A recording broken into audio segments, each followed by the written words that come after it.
What's up, ladies and gentlemen? Welcome back for another Game of Thrones Season 7 update video. Today I have several new updates and spoilers for you thanks to the reporters at the Toronto Sun, and there are some pretty big details here which does confirm several things about the upcoming season.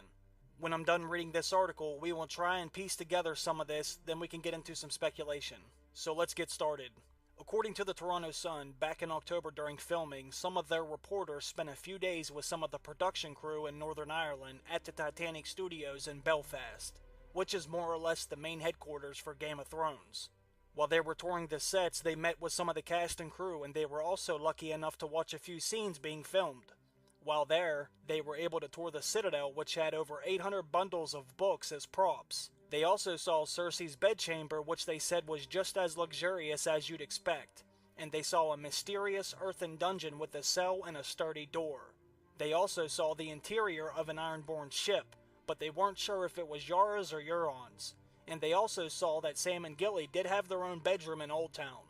It also says they watched a scene being shot for Season 7 Episode 2 which featured a number of different main characters, who were gathered around a table map on Dragonstone, and they were discussing how they could pry King's Landing from Cersei's grip.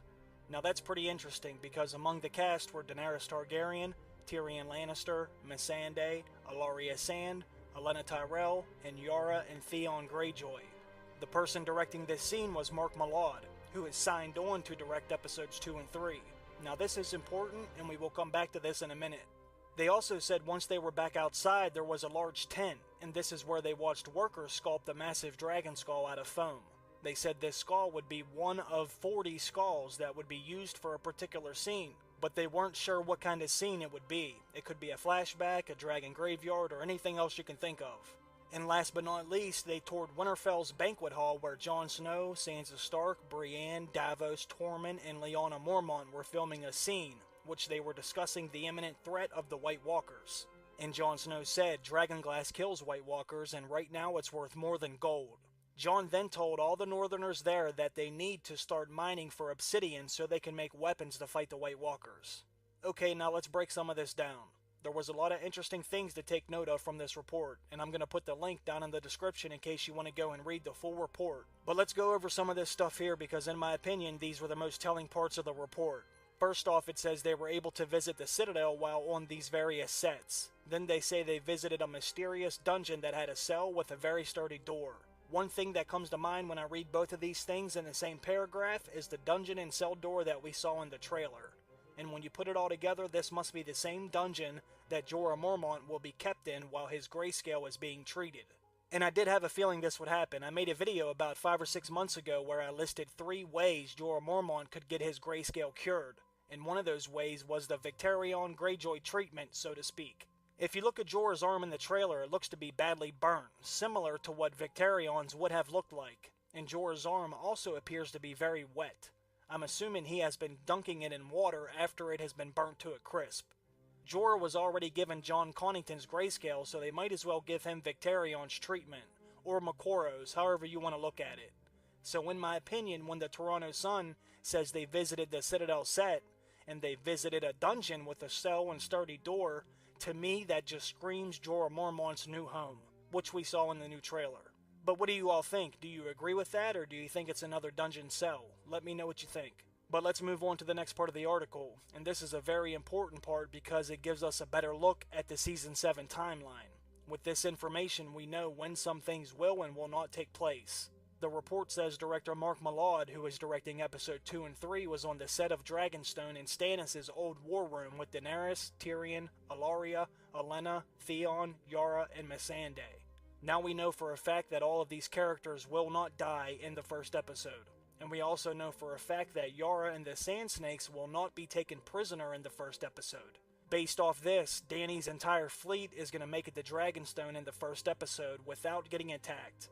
They must arrive at Dragonstone in episode 1, then by episode 2 they meet in this war room, and this is when they come up with their strategy to loosen Cersei's grasp on King's Landing. This could be the same scene from the trailer when we see Tyrion knock over the lion on Casterly Rock. This is most likely when Daenerys decides to split up her forces and attack Casterly Rock and possibly Lannisport, before she sends her Dothraki to take out the other part of the Lannister army down south in the open field. There was a scene in the trailer that shows Alaria and Yara kissing, so they more than likely leave Dragonstone together, but then this is when they get attacked by Euron, and most likely in this same episode or episode 3, because when we see Yara and the Sand Snakes chained up by Euron in King's Landing, the same director is doing these scenes too, Mark Mylod, who is doing both episodes 2 and 3. Daenerys may send her Unsullied to Casterly Rock, and she could send Yara and the Sand Snakes with their fleets to Lannisport. But then that's when Euron must cut them off and attack them, take them prisoner, and have them in chains in King's Landing by episode 3 at the latest. So I'm kinda glad we got this report, because this did clear some things up, because now we know they all make it to Dragonstone first, before they get attacked on sea.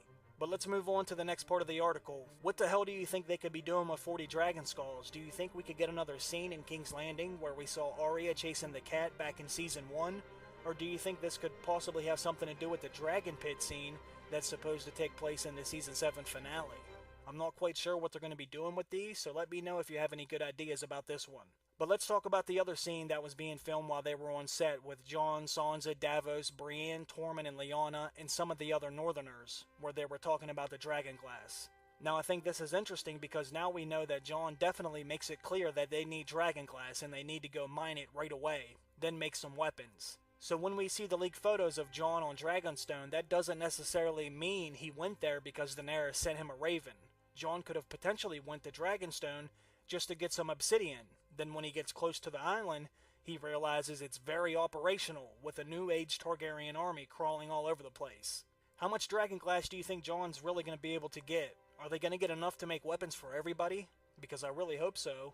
I would like to see daggers and spears and arrowheads and everything else you can think of that can be made out of Dragonglass. And if Daenerys doesn't believe Jon about the threat beyond the wall, do you think she would allow him or his men to start mining the island? How do you expect this meeting to play out between these two? I kinda hope Daenerys gets on board with Jon's plan sooner than later. That way he can get enough men guarding the wall, with at the very least some Dragonglass weapons. But comment below and let me know what you think about these new spoilers. Are you excited about some of these scenes that were detailed in this article? Let me know your thoughts. Thanks for stopping by and checking out the video. I will see you all down in the comment section. Bye.